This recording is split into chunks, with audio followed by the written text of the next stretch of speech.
Le pire dans tout ça, c'est que de base, cette news, je m'en bats la chocolatine. Mais genre vraiment. Et puis, je commence à cogiter comme ça et je me dis, mais attends. Et si, et si, et si c'est comme ça que venaient Deadpool et Wolverine dans le MCU? Vous allez voir, je vais vous expliquer tout le cheminement de ma pensée dans cette vidéo. C'est plutôt très cool. Bonjour à toutes et à tous, on m'appelle Steven, vous n'êtes pas sans savoir que des petits films côté MCU arrivent du genre Deadpool 3 avec Wolverine dedans porté par Hugh Jackman, le grand levré, la table basse musclée qui se met à genoux quand tu as besoin de boire l'apéro tellement son dos est large, mais aussi Secret Wars. Et aujourd'hui, nous avons de nouvelles informations qui vont plus ou moins lier tout ça. Vous allez voir que de base, pas du tout. Je vais vous présenter la news et là vous allez vous dire mais qu'est-ce qu'il est en train de dire, ça n'a aucun rapport. L'information nous vient tout droit de Comicsky, donc que je vous présente plusieurs fois sur la chaîne, qui est assez fiable dans le milieu, etc. C'est une rumeur évidemment à prendre avec des pincettes. Je devrais en faire mon intro de cette phrase tellement je la dis souvent. Mais on ne le dit jamais assez. Et donc qui nous dit que, en gros, bon là il nous le dit pas directement dans ce tweet, il le dit dans les réponses à ce tweet, mais que en gros, la team des Squadron, j'arrive jamais à le dire ce truc, Squadron Supreme, voilà, en gros serait soit dans le projet Thunderbolts, soit dans le projet Deadpool. Grosso modo, c'est ce qui se dit. Donc, moi, ce que je vais faire dans cette vidéo, c'est que pour 99% de la vidéo, je vais revenir sur Deadpool 3. Thunderbolts, j'en toucherai un mot tout à la fin, parce que je pense que c'est un peu moins probable. Mais donc déjà, la Squadron Suprême, pour comprendre qu'est-ce que c'est tout simplement une grosse parodie de l'univers DC. Voilà, je vous laisse repérer Batman sur cette image. Voilà, je pense que vous l'avez tous vu. C'est bon, il est là, vous le voyez. Il y a l'équivalent de Batman, il y a l'équivalent de Superman. De Flash aussi, que l'on voit un petit peu en arrière-plan, là, entre le gros musclé et l'équivalent de Batman. Bref, c'est une parodie un petit peu de DC. Ce qu'il faut savoir sur cette team, c'est que donc elle a apparu la dernière fois en 2015. Et le groupe, à ce moment-là, était composé de différents individus super puissants qui provenaient de plusieurs réalités qui étaient détruites par l'incursion. Et là, vous commencez un petit peu à voir le chemin. Incursion, donc. Et donc, ce comics a mené tout droit au comics Secret Wars, donc qui sera adapté pour 2026 côté MCU.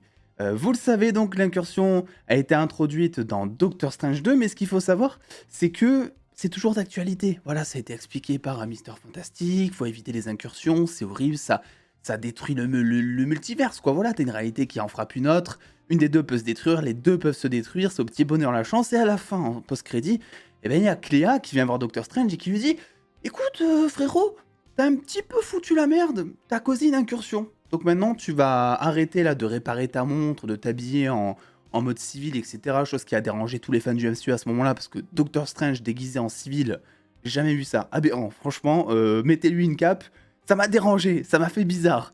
Bref, elle lui dit « T'as causé une incursion », l'air de dire bah, « Les incursions, elles continuent, et du coup, elles vont encore plus continuer. » Donc voilà, ça c'était pour le petit point, pour vous dire que les incursions, c'est pas prêt de se terminer, loin de là, étant donné que, mine de rien, on sait qu'il y a Secret Wars qui arrive, et que il est question d'incursion justement dedans. Dans Secret Wars, le but c'est de raconter en fait comment est-ce que tous les univers se choquent entre eux, et comment est-ce qu'en gros, si on n'arrête pas le bordel, ben en fait il y aura plus d'univers, quoi. Et donc ça arrive en 2026. Donc, tout ça pour dire que il faut qu'il y ait une escalade d'incursion au fil des projets pour comprendre que, en gros, c'est le gros bordel de plus en plus et que, au moment où on arrive à Secret Wars, que ce soit déjà bien le bordel pour comprendre justement les enjeux du film. Et donc là se pose alors une question que moi je me suis posée, qui est totalement dérivée de cette news quelque part. Comment faire passer Deadpool 3 et Wolverine sur la terre du MCU? Comment? Parce qu'on a dit plein de choses. En soi, surtout pour Deadpool, tu peux dire tout et n'importe quoi. Je veux dire, le mec, il en a ras le cul de sa réalité. Le mec est drôle. Le mec brise le quatrième mur. Il peut trouver n'importe quel moyen as fuck pour aller dans une autre réalité. Mais par contre, pour Wolverine, c'est encore différent. Donc, je me suis posé la question pour cette vidéo, et je l'ai liée notamment à cette rumeur. Déjà, ce qu'il faut savoir, ce qu'il faut concevoir, c'est que a priori, Wolverine n'est pas dans le même univers que Deadpool. Alors oui, Deadpool fait des références à Wolverine, notamment concernant Logan dans ses films, mais on peut pas dire que c'est canon, parce que en fait, c'est juste que le personnage est brise le quatrième mur, et donc il est conscient des événements de la même manière que le spectateur est conscient de ce qui se passe à droite à gauche, quoi, voilà. Donc, a priori, ça reste un easter egg, ça veut pas dire que c'est canon, Et d'ailleurs, si c'est canon avec Logan, c'est pas forcément canon avec Wolverine. Bref, gros bordel. Dans tous les cas, il me semble bien que Deadpool et Wolverine ne font pas partie du même univers dans les films. Et je pense que, ma théorie, l'incursion va potentiellement, une incursion en tout cas, va potentiellement arriver sur sa Terre. Et qu'il est possible, du coup, que Wong intervienne pour le téléporter sur la Terre principale. Alors je dis Wong, mais ça peut aussi être America Chavez, puisqu'après tout, on l'a introduite dans Doctor Strange 2, elle est actuellement à Camartage, et avec Wong, en gros, c'est une des rares à pouvoir se téléporter.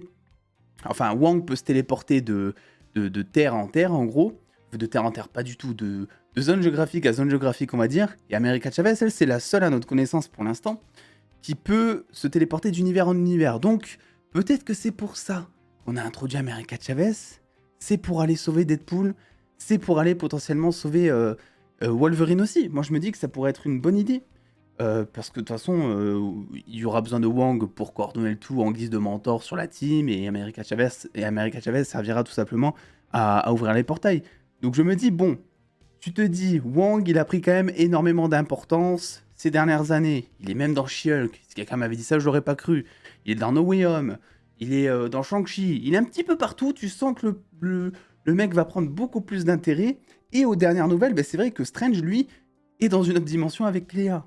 Donc, tu te dis, bon, si Strange n'est pas là, je vois mal le sorcier suprême ne rien faire contre le fait qu'il y a des choses qui sont en train de briser tous les univers à droite à gauche, même si c'est pas son univers. Et je me dis, vu qu'il sera pas forcément dans l'incapacité d'arrêter l'incursion, il peut décider d'amener America Chavez à se téléporter à droite à gauche pour sauver des gens. Je me dis que ça peut être ça. S'il faut, ça va être ça. Alors ils pourront pas sauver tout le monde, je pense pas, ou alors peut-être qu'ils trouveront un moyen en alliant magie et pouvoir d'America Chavez qui serait totalement possible, en théorie aussi.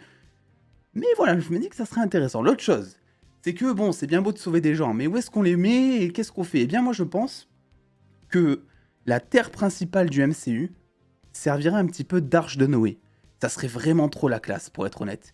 C'est-à-dire que Wang et America Chavez parcouraient univers en univers pour récupérer quelques héros à droite à gauche, ou le plus possible, des civils aussi j'imagine, pour les ramener tous sur la Terre, et notamment ça pourrait justifier le fait que pour la bataille finale, eh bien, plusieurs héros de différents univers puissent être tous réunis au même endroit pour affronter Kang, et pour sauver quelques univers aussi par la même occasion. Donc, voilà, je pense que ça va se faire comme ça. Enfin, disons que pour l'instant, c'est la seule théorie qui tienne la route selon moi, parce qu'il y a des éléments logiques qui se croisent, etc. T'as du Wong, t'as du America Chavez qui a été introduite, t'as du Squadron Supreme, voilà, qui pourrait être là, donc ça veut dire potentiellement suite aux incursions. Pour moi, il y a des choses qui commencent à se croiser avec cette théorie, et c'est la seule que l'on a pour l'instant, parce que Deadpool dans le MCU, en tous les cas, tu peux pas le ramener sans prendre en compte un univers magique, ou sans faire un truc de malade mental, quoi, selon moi. Un dernier mot concernant cette théorie, je n'ai pas eu de souffle du tout durant cette vidéo, je ne sais pas si ça s'est entendu, c'était vraiment horrible. Pour moi, j'étais en apnée tout du long, j'avais trop de choses à dire, je voulais trop le dire, j'étais trop excité par cette théorie. Mais donc, le dernier point, parce que je vous ai dit que j'en parlerai très brièvement, c'est le côté Thunderbolts, puisque Comic Skin nous dit que ça sera soit dans Deadpool 3, soit dans Thunderbolts apparemment. Moi, je pense pas que ce sera pour Thunderbolts. Moi, Thunderbolts, je vois plus une espèce de suite à Falcon and Winter Soldier, et dans la même vibe en fait que Captain America, avec un mélange de Wakanda Forever dedans. Je sais pas, une guerre peut-être, Wakanda, Talocan je crois qu'il s'appelle, gouvernement, tout ça. Donc en gros du gros Thunderbolts, ce que je vois, c'est quelque chose de beaucoup plus terre à terre pour développer les enjeux, notamment autour de Red Hulk, notamment, j'en suis quasi sûr, le fait que ils vont vouloir démocratiser, vous savez, le super sérum, l'utiliser sur leur armée, ils vont vouloir en répliquer je sais pas combien, ils vont peut-être aussi vouloir récupérer du vibranium, hein, qui sait, donc au Wakanda, enfin j'en ai aucune idée, ou Shinamore, mais dans tous les cas, c'est quelque chose qui est terre à terre, quoi. C'est pas genre multiverse, incursion, réalité sur une autre, peut-être à la fin. Peut-être à la toute fin, qui sait, peut-être. Parce que, comme je vous ai dit, il faut une escalade d'incursion pour comprendre le bordel qui va arriver avant Secret Wars, pour que les enjeux soient déjà présents, de la même De la même manière que par exemple Thanos, qui était apparu petit à petit, où on développait petit à petit ses enjeux, où on a fait venir les pierres petit à petit aussi, pour qu'au moment des Infinity War, tu comprennes que c'est là qu'il y a tout qui va se jouer en gros avec Endgame. Là, c'est pareil pour Secret Wars, il faut petit à petit mettre toutes les cordes dans les arcs, on va dire, ça ne veut rien dire, mais il y a Hawkeye dans le MCU, donc vous trouvez la référence maintenant quand je dis ça. Et puis voilà, que pensez-vous de cette théorie, franchement? Moi j'aime bien. Alors s'il faut, il y a quelqu'un qui va arriver en commentaire et qui va me sortir un élément logique auquel je n'ai absolument pas pensé. Je vois pas là, je vois pas, mais des fois vous pensez à des choses qui sont quand même incroyables, il faut quand même le dire. Donc voilà, je ne serai pas non plus surpris, mais n'hésitez pas, on est là pour débattre. Ça veut pas dire n'hésitez pas à me démonter. Ça veut juste dire, d'après vous, est-ce que cette théorie tient la route? Je pense que oui. Je pense que oui, et je trouve qu'elle est plutôt cool. Moi, la Terre qui se transforme en arche de Noé, en mode dernier canot de sauvetage pour les univers, tout ça, avec derrière des enjeux un peu géopolitiques de la part du gouvernement, comment est-ce que nos ressources vont suffire pour pouvoir nourrir, alimenter en électricité, etc., tout ce peuple qui vient d'arriver, parce qu'on parle potentiellement, parce que là je vous ai parlé des héros, mais s'ils ramènent des civils, on parle de plusieurs millions de personnes qui arriveraient d'un coup sur la Terre. Je pense que ça peut être cool et c'est ça notamment qui lirait peut-être la trame terre à terre, Thunderbolt, Super Soldier, tout ça, à la trame incursion. Bref, on se laisse ici. Je vous fais des bisous. Je vais essayer de pas couper cette vidéo avant de finir mon outro. Donc, c'est quoi mon outro déjà? Oui, le petit pouce bleu si cette vidéo vous a plu. Les abonnements, évidemment, pour soutenir la chaîne. Les réseaux sociaux, ok, c'est cool. Et puis là, il est vraiment 17h. Ça n'a plus aucun sens. Et puis, en attendant, les dos, prenez soin de vous. Je rappelle qu'il y a une autre vidéo qui est sortie ce matin, côté d'ici cette fois. Bref, des bisous tout le monde.